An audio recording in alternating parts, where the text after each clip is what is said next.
While blockbuster hits from the 70s are well known, the decade also gave us some truly influential horror films that inspired many modern directors. This list features lesser-known gems that still have the power to surprise and unsettle audiences today.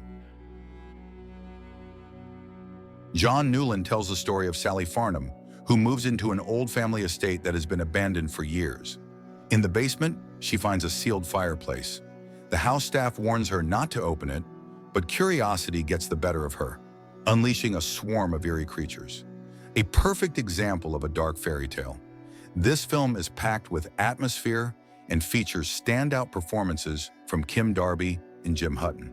Its influence can be seen in many modern horror films and even some video games.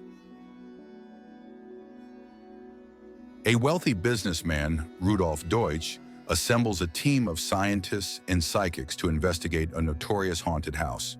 Their task?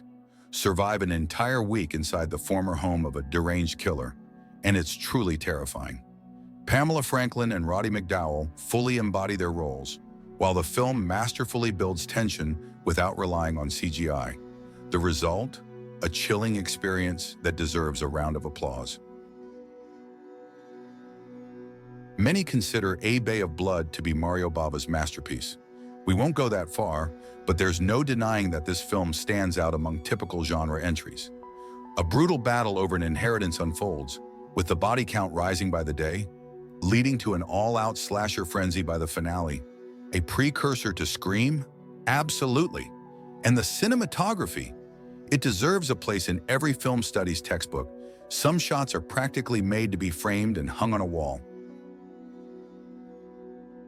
Brian Forbes' horror comedy, starring Catherine Ross and Paula Prentice, is miles ahead of the modern remake. In the seemingly perfect town of Stepford, the women seem to live ideal lives, happily doing housework, cleaning, cooking, and preparing gourmet meals to please their husbands. However, as two women begin to investigate, they uncover a chilling truth. The wives have been replaced by robots. One downside, typical for 1970s films, is the slow pacing. But this allows the unsettling facade of apparent perfection to sink in, making the horror beneath it feel all the more real.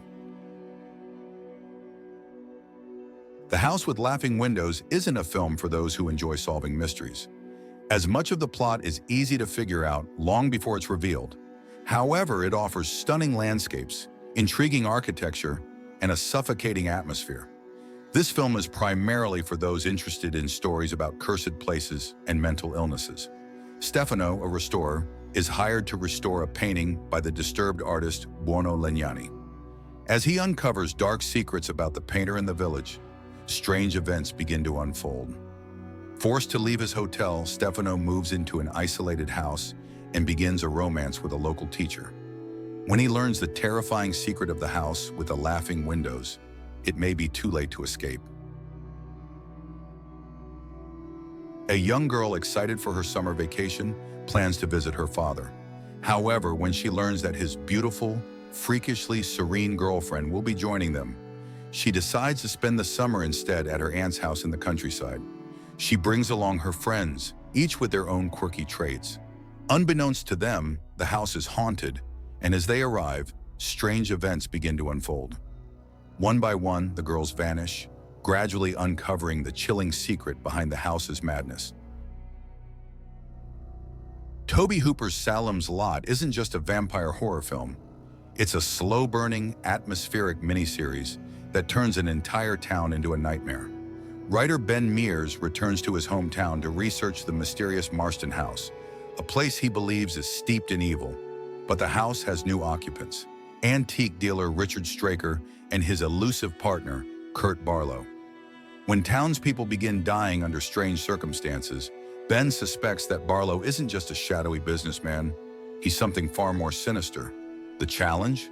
Convincing anyone that a real vampire is lurking in their midst.